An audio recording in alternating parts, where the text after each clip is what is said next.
Congolaises, Congolais, chers compatriotes, il y a 6 ans, je prenais congé de mes responsabilités en tant que président de la République, chef de l'État. Et fait inédit dans notre pays, en près de 60 ans d'indépendance. J'ai passé pacifiquement la main à un nouveau chef d'État.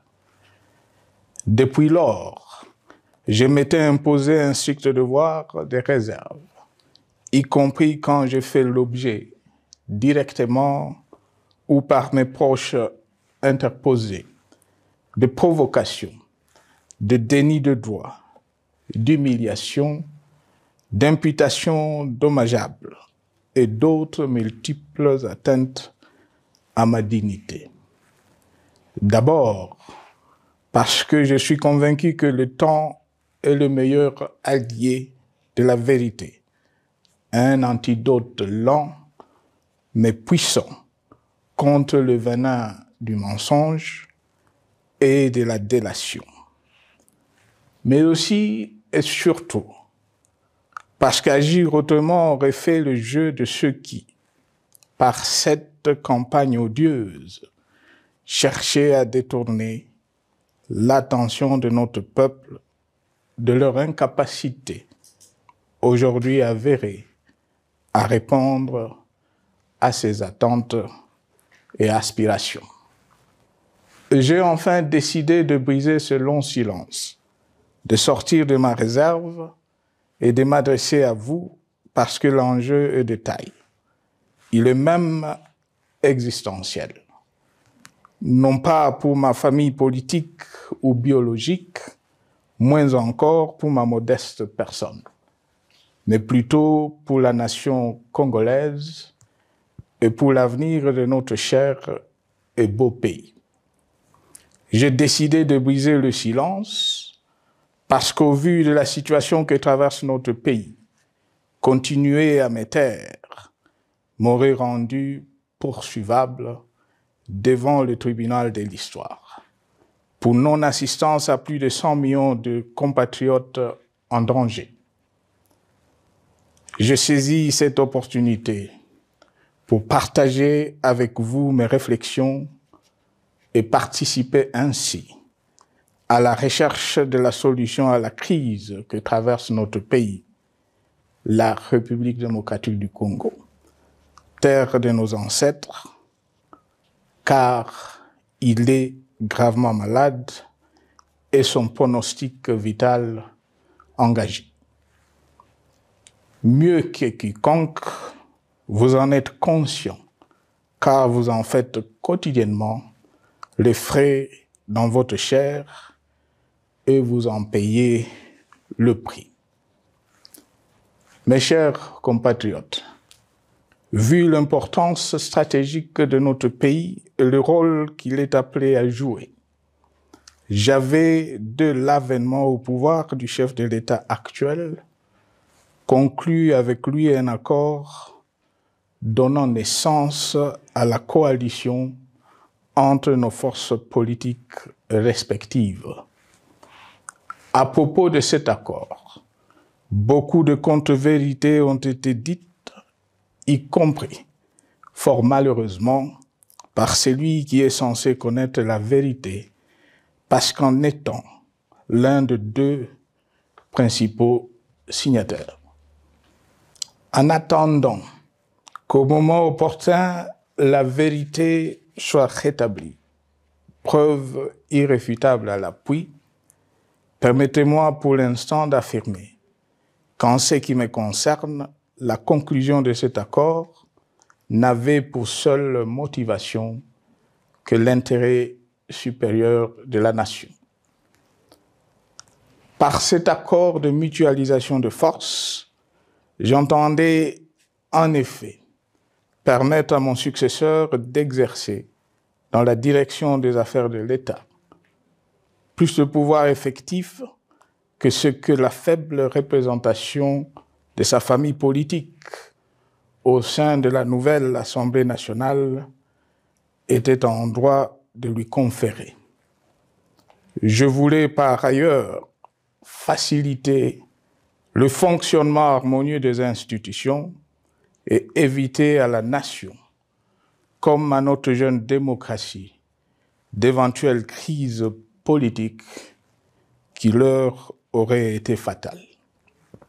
Cette première alternance pacifique et civilisée à la tête du pays avait suscité d'autant plus d'espoir qu'en janvier 2019, notre pays s'est trouvé en bien meilleur état qu'au moment de ma propre accession à la magistrature suprême en janvier 2001. Alors que j'avais trouvé un pays au bord de l'implosion, miné par une longue dictature et des guerres, sans institutions républicaines, économiquement en faillite et socialement déchiré. Bref, un pays dont l'incertitude de lendemain menaçait la stabilité de toute la région. Le 24 janvier 2019, j'avais en effet légué un bien meilleur héritage à mon successeur, à savoir un pays réunifié, largement pacifié et dont les limites territoriales correspondaient exactement à celles qu'elles étaient au 30 juin 1960. Une nation reconstituée, réconciliée et fière de sa diversité. Un État doté d'une constitution progressiste et des institutions fonctionnant harmonieusement. Une économie dynamique et résiliente et débarrassée du fardeau de la dette hérité de régimes antérieurs, du fait de multiples réformes structurelles engagées. Une armée nationale républicaine de plus en plus professionnelle et capable de relever le défi de la défense de l'intégrité du territoire national. Une démocratie en constante consolidation, avec notamment l'organisation sur fonds propres d'un troisième cycle électoral. Le cœur serré, je constate qu'à peine 6 ans après, ce bel héritage en indivision, légué à l'ensemble de notre peuple, a été complètement dilapidé par celui qui en avait reçu la garde. Que notre pays offre un spectacle de plus désolant et qu'il suscite d'autant plus de désespoir au sein de notre peuple et de pitié et de moquerie à travers le monde, que l'inconscience de ses dirigeants ne permet aucun espoir de redressement. Cette détérioration rapide de la situation générale du pays est principalement due à l'iverse du pouvoir sans limite.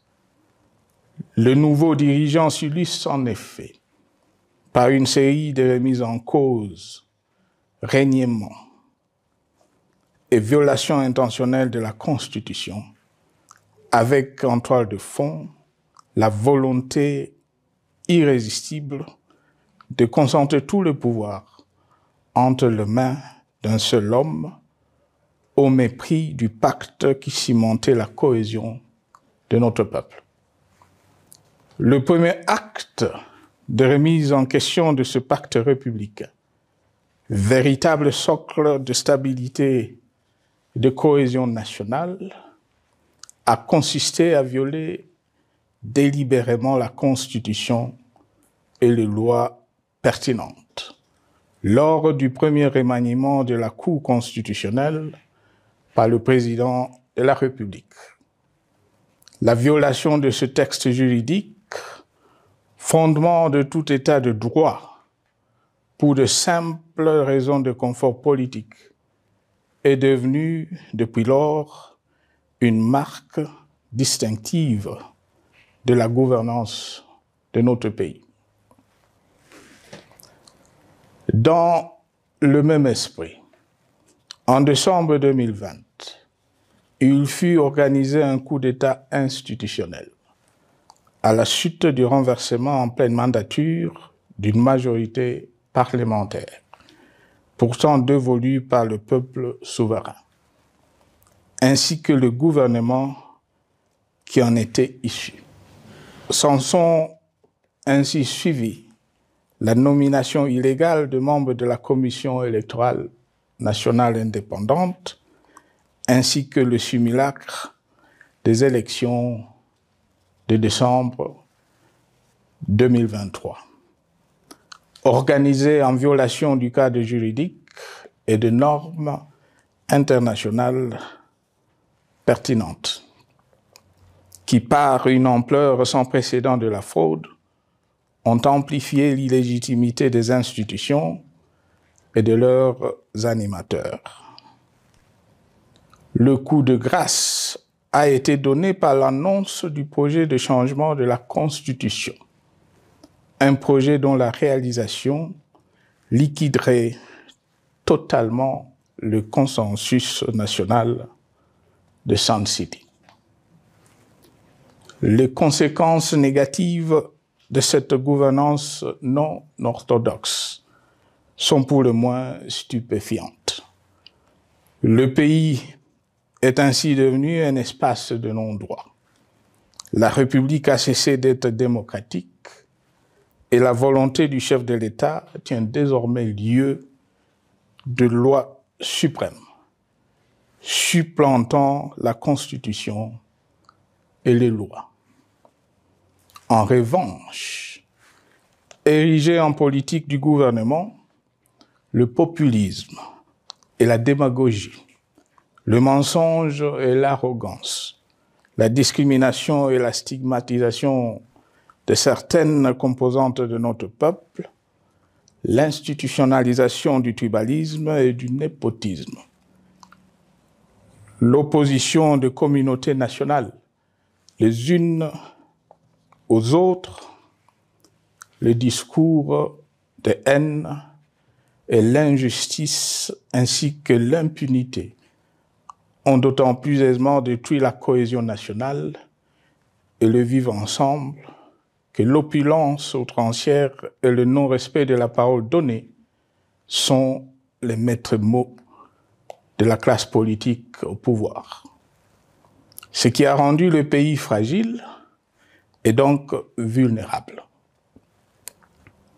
Plus grave, le repli identitaire, dangereux pour l'édification de toute nation, a refait surface, avec ses vieux démons dont l'intolérance et la division est circonstance aggravante. Cela est non seulement toléré et impuni, mais aussi et surtout véhiculé et financé par les tenants du pouvoir. Face à cette dérive, le Parlement a abdiqué de sa mission constitutionnelle de contre-pouvoir. Il a ainsi cessé d'être le temple de la démocratie, le lieu par excellence de l'expression législative et la volonté du souverain primaire, pour ne plus être qu'une chambre d'enregistrement de la volonté d'une seule personne. Quant à la justice, garante constitutionnelle des libertés publiques et du socle de valeurs, qui structure notre identité et forge notre unité, elle a complètement démissionné de ses responsabilités, se laissant ouvertement instrumentalisée à des fins politiques.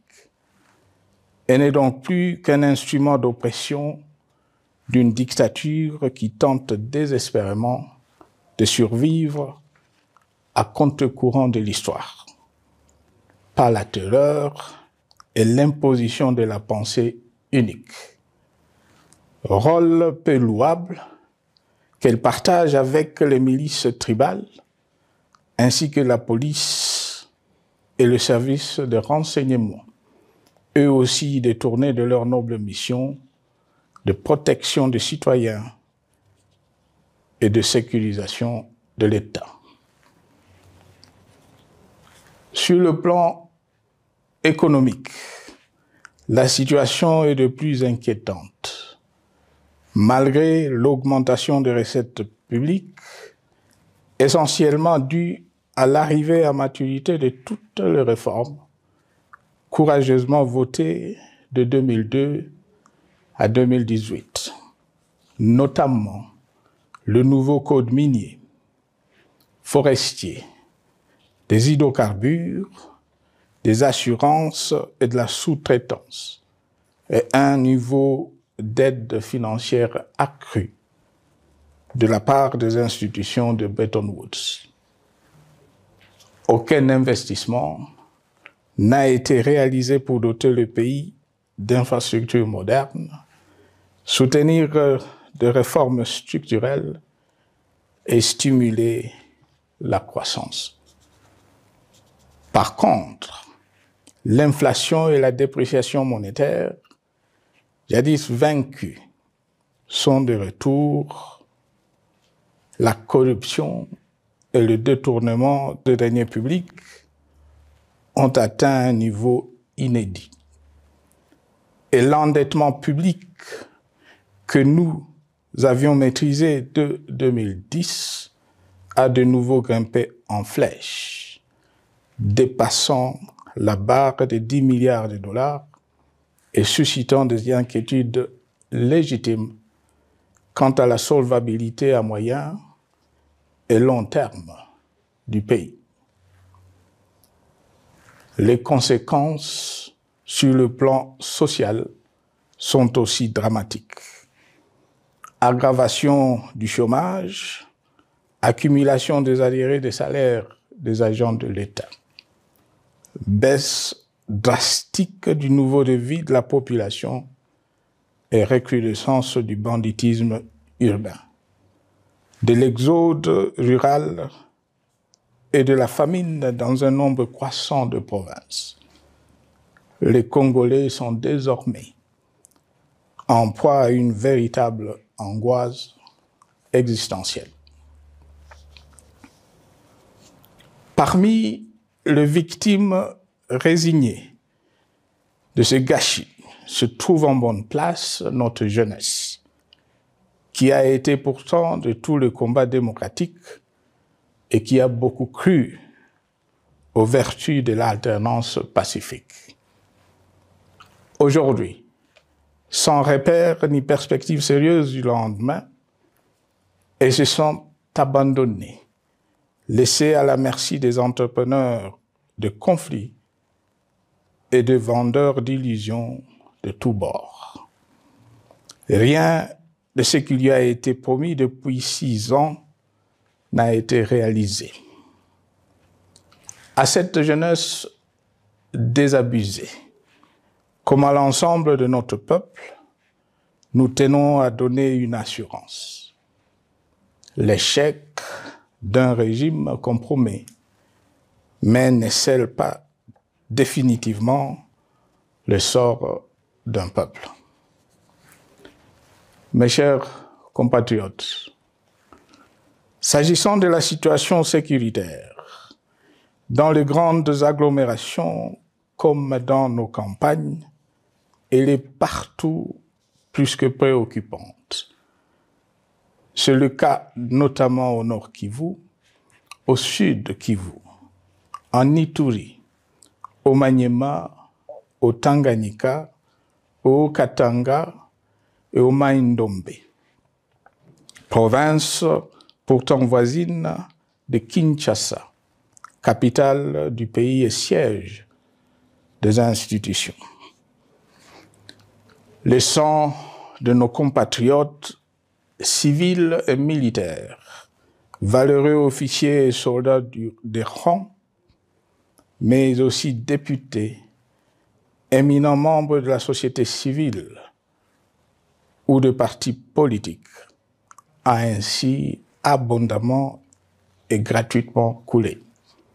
Du fait de l'intolérance, du cynisme, voire pire, d'un terrorisme d'État pratiqué dans un seul et unique dessein, l'abus du pouvoir pour le pouvoir. C'est le cas, entre autres, de plusieurs centaines de détenus du centre pénitentiaire de rééducation de Makala, sauvagement abattus dans la nuit du 1er au 2 septembre 2024, victimes sans défense d'un crime incontestable contre l'humanité, à ce jour restés impunis. Il en est de même de membres de la secte mystico-religieuse Wazalendo de Goma, de jeunes de la Junafek à Lubumbashi et du massacre des adeptes de l'église Mbidi à Kilwa.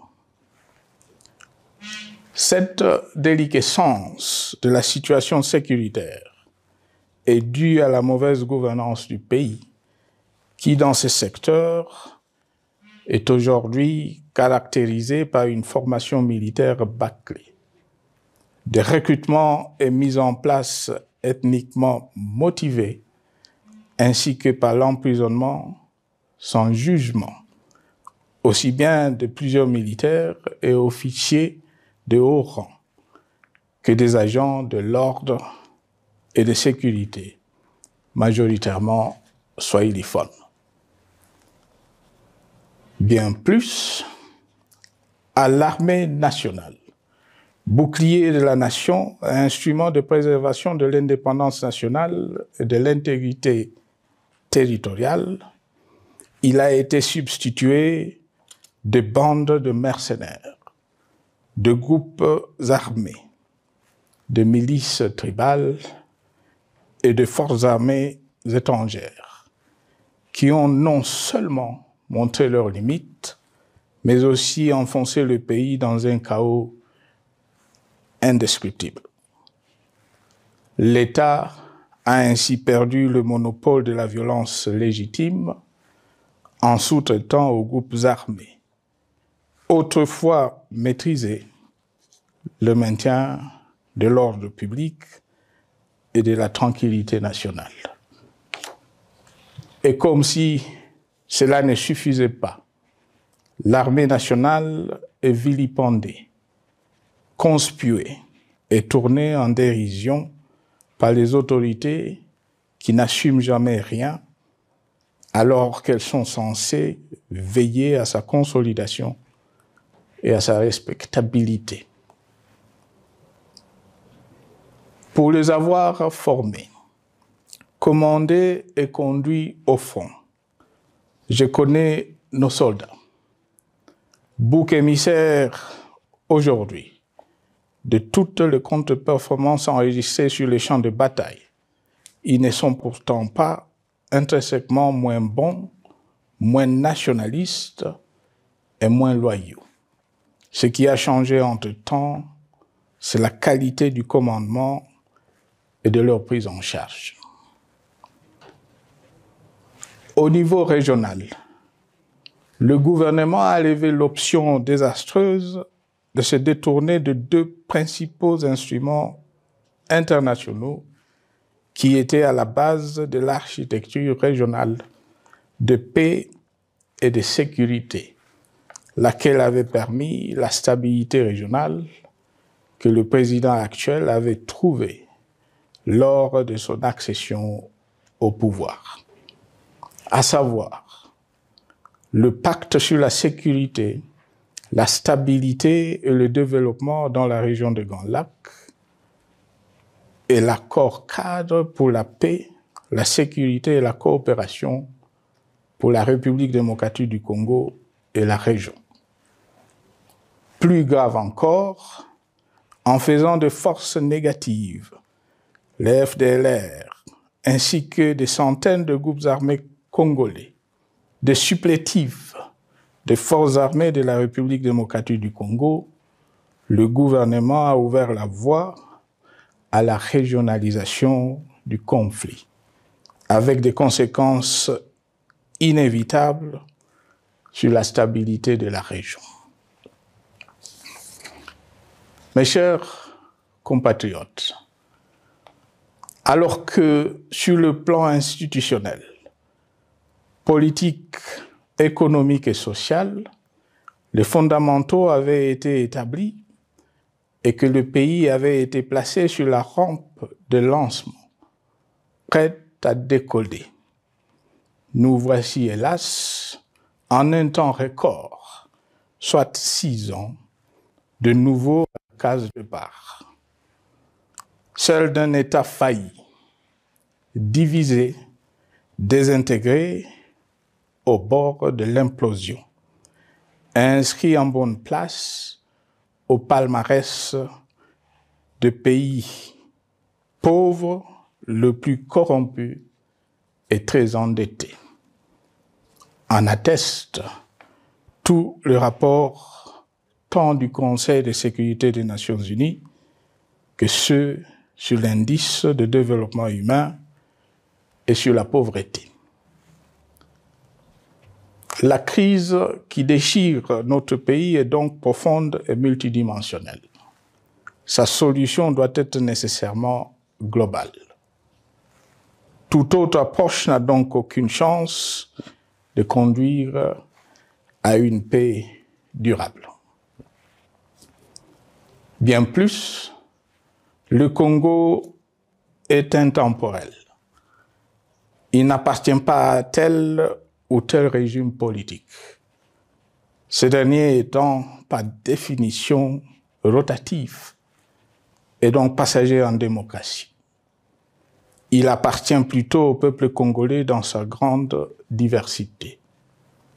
Ce qui est vrai du Congo l'est aussi des immenses ressources du sol et du sous-sol dont il regorge et qui sont essentielles à la croissance et au développement à l'échelle internationale. Que tous, au pays comme à travers le monde, en tiennent compte et qu'ils inscrivent leurs projets dans une perspective qui privilégie l'intérêt du Congo et des Congolais, plutôt que celui de ceux qui, à un moment ou à un autre, dirige le pays. Cela étant, pour sauver le Congo, les griefs légitimes du peuple congolais contre le régime en place ne peuvent être éludés. Ils doivent plutôt être pris en compte. La dictature doit prendre fin et la démocratie, tout comme la bonne gouvernance économique et sociales doivent être restaurées. Car, comme en témoigne l'histoire, il ne peut y avoir de solutions sécuritaires définitives sans solution politique sincère. Sinon, il y aura de nouvelles vagues de convulsions politiques, de troubles à la paix, d'insécurité, d'instabilité institutionnelle, de conflits armés et de guerres civiles. Perspective qu'en toute responsabilité, nous, Congolais, ne pouvons plus nous permettre. Il est dès lors vital que les multiples initiatives de recherche de la paix, Luanda, Nairobi, EAC SADC, l'Union africaine, Doha et Washington, que nous accueillons favorablement, les considérant comme autant de signes de compassion et de solidarité à notre peuple, soient conscientes de cette exigence. Qu'elles accordent aux Congolais à la fois maîtres de leur destin et premières victimes de cette crise la place centrale qui leur revient de droit, aussi bien dans le diagnostic du mal dont souffre le pays que dans la prescription du traitement dont il a besoin pour en guérir définitivement. Il convient de noter à ce sujet que le gouvernement de Kinshasa s'est enfin résolu à se mettre autour d'une même table avec l'AFC/M23 depuis plusieurs semaines à Doha, même si, bizarrement, il continue à considérer comme un crime le fait que les autres Congolais se parlent entre eux. C'est le lieu pour moi de saluer la démarche des évêques de la CENCO et de l'ECC, qui a le mérite de n'exclure du débat aucun sujet ni aucun de nos compatriotes. Sans être parfaite, cette initiative conjointe des Églises mérite le soutien et, si nécessaire, des enrichissements de la part de notre peuple. Mes chers compatriotes, une fois n'étant pas coutume, il convient de dénoncer la falsification de l'histoire par ceux dont le jeu pervers dans l'opposition naguère, comme aujourd'hui au pouvoir, a consisté et consiste encore à calomnier, à diffamer, à diaboliser et à diviser pour gagner et régner, à se défausser sur les autres pour justifier leur contre-performance, quelles qu'en soient les conséquences sur la cohésion nationale ou en termes de vies humaines injustement brisées ou perdues. Une preuve, s'il en fallait encore, vient de nous en être donnée une fois de plus. Il y a quelques jours, en effet, suite à une simple rumeur de la rue ou des réseaux sociaux sur ma prétendue présence à Goma, où je veux me rendre dans les prochains jours, comme annoncé par ailleurs, le régime en place à Kinshasa a pris des décisions arbitraires, avec une légèreté déconcertante qui témoigne du recul spectaculaire de la démocratie. Mieux que quiconque, vous savez que pour moi, le Congo est la priorité absolue, que sa souveraineté et son intégrité territoriale ne sont pas négociables, que mon engagement pour la démocratie, la cohésion nationale, la paix et la stabilité n'est pas un slogan creux, et que le respect de la Constitution et des lois du pays, autant que celui de la parole donnée, sont sacrés. Militaire, j'ai juré de défendre la patrie jusqu'au sacrifice suprême.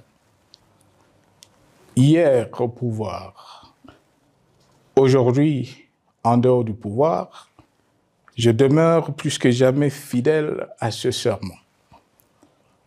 En ce moment où le pays est de nouveau divisé, appelé par le destin, j'ai le devoir d'œuvrer à la recherche de la paix et de contribuer à la reconstruction de notre pays qui se meurt.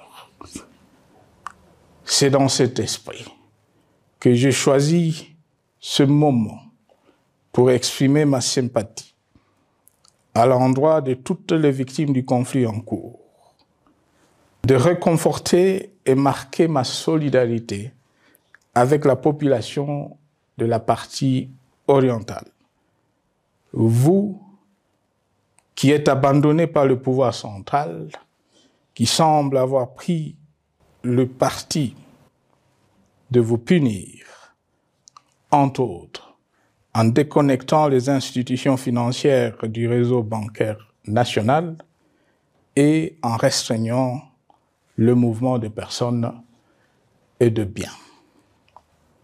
Ces décisions et bien d'autres vous asphyxient et rendent votre vie plus précaire que jamais. J'en appelle aux uns et aux autres, en particulier au gouvernement, d'humaniser les conditions de vie de nos compatriotes de cette partie du territoire national. Ils ont droit à la vie, à la scolarisation de leurs enfants et aux autres conditions du bien-être. En entendant le rétablissement de l'autorité de l'État sur toute l'étendue du territoire national, j'invite les tenants du pouvoir à protéger la population. De même, l'armée, la justice, les autres structures en charge de l'ordre et de la sécurité doivent être véritablement au service de la population et répondre à ses aspirations. Mes chers compatriotes, de par mon expérience dans des situations similaires, le patriotisme et l'humanisme ont guidé le processus de règlement de conflits et ont porté de fruits dans le passé, aussi bien sur les champs de bataille que sur celui des négociations ou du dialogue. Notre pays avait été divisé de quasi-moitié pendant quelques années. La sagesse avait alors prévalu. Nous avions recollé le morceau et le pays a survécu dans son unité. C'est ainsi qu'après quelques années de réflexion sur la crise en cours, après avoir consulté des chefs d'État et des anciens chefs d'État de la région, ainsi que des acteurs politiques et sociaux, nationaux et étrangers, j'ai fait ce jour une proposition qui engage la nation tout entière à un sursaut patriotique pour un pacte citoyen afin de tirer le pays du gouffre. Le travail hardi qui s'impose à nous portera notamment sur les 12 points suivants. 1. Mettre fin à la dictature, mieux à la tyrannie. 2. Arrêter la guerre. 3. Rétablir l'autorité de l'État sur toute l'étendue du territoire national. 4. Restaurer la démocratie en revenant aux fondamentaux d'un véritable État de droit. 5. Rétablir les libertés fondamentales. 6. Réconcilier le Congolais et reconstruire la cohésion nationale. 7. Relancer le développement du pays par la mise en place d'une bonne gouvernance économique, une gestion administrative et financière orthodoxe et une répartition équitable des ressources nationales. 8. Relancer le dialogue sincère et permanent avec tous les pays voisins en vue de l'instauration de la paix et du développement durable dans la région. 9. Rétablir la crédibilité du pays auprès de partenaires au niveau tant régional, continental qu'international. 10. Neutraliser tous les groupes armés nationaux et étrangers et rapatrier ces derniers dans leur pays d'origine. 11. Mettre définitivement fin au recours et à l'utilisation de mercenaires, conformément à la Convention de l'Union africaine sur l'élimination du mercenariat en Afrique du 3 juillet 1977 et à la résolution des Nations Unies du 4 décembre 1989 portant sur la Convention internationale contre le recrutement, l'utilisation, le financement et l'instruction de mercenaires et rapatrier sans condition ceux qui sont déjà déployés sur le sol congolais. 12. Ordonner le retrait sans délai de toutes les troupes étrangères du territoire national. À ce sujet, je salue la décision sage des pays de la SADC de retirer les troupes de la SAMI DRC de notre pays. Vu l'immensité de la tâche ainsi décrite, je lance un appel solennel à tous les Congolais, sans distinction de sexe, d'ethnie, d'âge, de classe sociale, de zone géographique ou d'appartenance politique, qui aiment passionnément le Congo, qui sont prêts à tous les sacrifices, qui adhèrent sans réserve au pacte républicain de Sun City et qui tiennent au respect de la Constitution du 18 février 2006 à s'unir autour de ces objectifs. Il s'agit de la refondation de l'État et de l'édification d'un pays qui a perdu ses repères.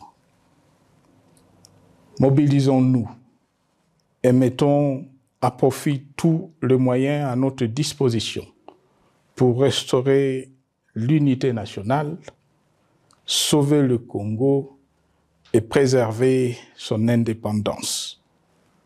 Car l'Afrique et le monde nous regardent. Mes chers compatriotes, le Congo vaut mieux que la caricature qu'en donnent ses dirigeants actuels. Le Congo mérite mieux que cette politique extérieure faite de jérémiades et de mendicité. J'ai donc la ferme conviction que le peuple congolais est capable, aujourd'hui comme en 1960, de vaincre le démon de la division, qu'il est capable aujourd'hui, comme au cours de la décennie 90, de vaincre la tyrannie et la tentation du pouvoir absolu. Qu'il est capable aujourd'hui, comme en 2003, de prendre le dessus sur ce qui nous divise et de mettre fin à la violence armée qui oppose ses enfants. Pour y parvenir, chacun doit jouer sa partition. Je m'engage à jouer la mienne. Que Dieu bénisse la République démocratique du Congo, qu'il bénisse individuellement chacun de vous. Je vous remercie.